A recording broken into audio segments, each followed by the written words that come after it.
Let's get right into it. Today we're counting down some of the creepiest, most uncomfortably weird experiments humans have ever cooked up to try and measure something as squishy and unscientific as the soul. Yes, your immortal essence, quantified by dudes in lab coats. This is going to get weird fast. Number 1, the 21 grams experiment. Imagine lying on your deathbed. The lights are dim, loved ones are around you, and next to the bed is a giant industrial scale, just sitting there. Because some guy decided this was the perfect time to weigh you like a sack of potatoes. That's basically what Duncan McDougall did back in 1901. He had this idea that the human soul, if it exists, must have mass. So he built a special bed scale contraption and convinced terminally ill patients to literally die on it. Romantic, huh? And then, get this, he claimed that at the exact moment of death, each body instantly became about 21 grams lighter. That's it, 21 grams, about the weight of a hummingbird, or a big spoonful of peanut butter. Now, in reality, the 21 grams result only came from one patient out of 6. The others either had no weight change or some weird weight gain, because, maybe the soul wasn't ready to be weighed that day. But McDougall stuck with his one convenient measurement and said, boom, proof the soul weighs something. Science has since demolished this. There are about 74 biological reasons why bodies shift weight slightly at death, and none of them involve ghosts. But the phrase 21 grams became this spooky cultural myth. There was even a movie. So, the next time you feel like your soul is heavy, don't worry. It's only about a third of a chocolate bar. Number 2, the Kirlian photography fiasco. Now imagine you're in the 1970s, because that's when every pseudoscientific idea really got its groove. People thought you could photograph the soul's energy field, like with an actual camera. This is called Kirlian photography. And here's how it went.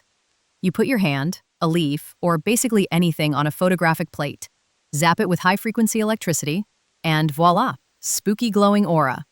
People lost their minds over this.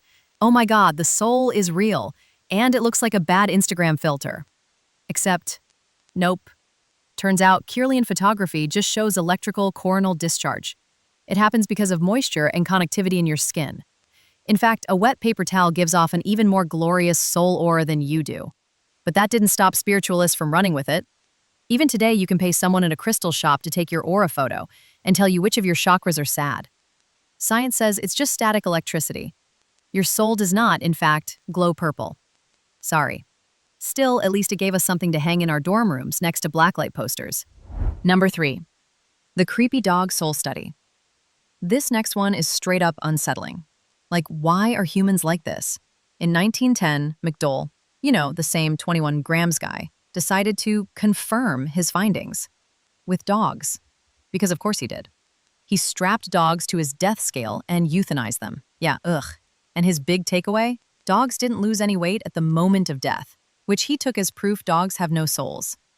Let me just pause here and say, how dare you, sir? Have you met a dog? Dogs are pure joy wrapped in fur. Meanwhile, McDougall is out here committing dog homicide for science. Modern critics have pointed out that his methods were sloppy and his sample size was tiny. Not to mention the fact that the human soul, supposedly weighed as much as a chicken nugget, already sounds iffy. So don't worry, your dog is still going to dog heaven. McDougall's just not invited. Number 4, the dying brainwaves mystery. Here's a more recent one, and it's even weirder because it might actually be real. In 2022, a team of Canadian scientists happened to have a patient hooked up to an EEG machine when they passed away. The machine kept recording, and what they saw shocked them. A sudden burst of brainwaves in the moments right after clinical death. Like your brain flatlines, and then, boom. A huge spike of synchronized gamma waves, the kind linked to memory, dreams, and even mystical experiences.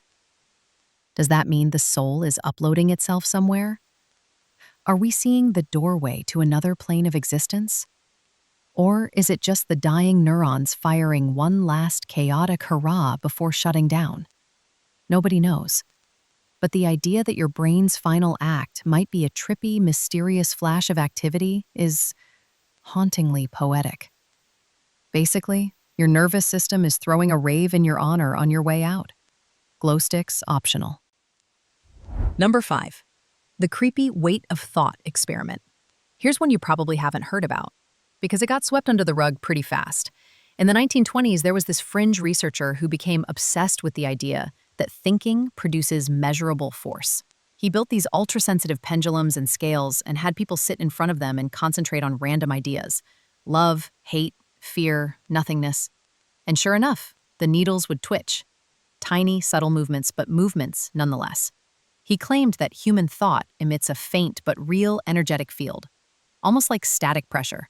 Other scientists disagreed, saying it was just air currents, vibrations from the building, or even the subject unconsciously shifting their posture. But it left behind a chilling little idea. If thought has weight, even metaphorically, then how much do your darkest thoughts cost? Number 6. Creepy, soul-catching mirrors. This one comes from an odd mix of superstition and early psychology experiments. For centuries, humans believed that mirrors could trap the soul. In Victorian England, it was common practice to cover all the mirrors in a house after someone died. Otherwise, their spirit might get stuck in the glass. Psychologists in the 19th century even played with this idea.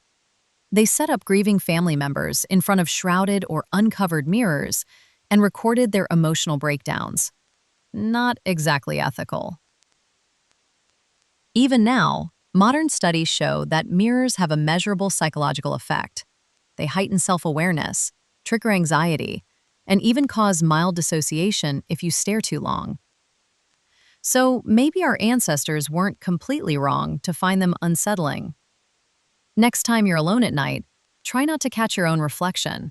You might not like what's looking back. Number 7. Creepy experiments with hypnosis and the higher self.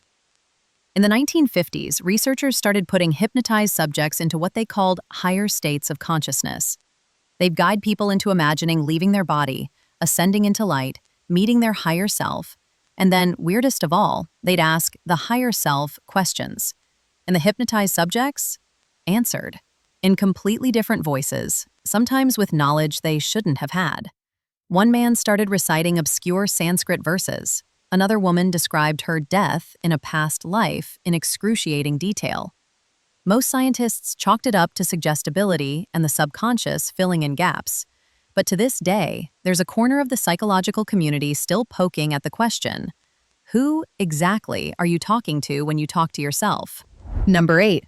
The creepy phantom limb soul debate. After World War I, doctors noticed something strange about amputees. Even when a limb was gone, patients swore they could still feel it. This was called phantom limb syndrome. And some early spiritualists pounced on it. Proof, they said, that the body has a subtle double, a spiritual version of itself that remains intact even when flesh is lost. Modern neuroscience has since shown that it's really your brain struggling to update its map of your body. But something about the idea of a ghostly, invisible you still walking around inside you is hard to shake. Number 9. Creepy deathbed visions, documented by science. Over and over again, hospice nurses have reported the same stories. Dying patients who suddenly sit up and smile at something nobody else can see. Or they start talking to dead loved ones or reach toward a corner of the room as if someone's waiting for them. Even Harvard researchers have logged these so-called deathbed visions, trying to figure out if they're just hallucinations. But so far, no clear explanation. It's either brain chemistry or something else entirely. Number 10. The creepy question nobody can answer. Finally, and this one's more of a thought experiment. If you could somehow weigh, measure, or photograph your soul, would you actually want to? Or is there a reason it stays hidden? Maybe, just maybe, some experiments aren't meant to be repeated. So what do you think? Is the soul just wishful thinking and weird biology? Or are there forces science still can't quite pin down? Either way, don't stare too long into a mirror tonight. If you found this video even slightly fun, or at least not terrible, why not smash that like button? And if you hit subscribe, well, guess what? We're basically besties now. Thanks for watching, and don't you dare ghost me on the next video.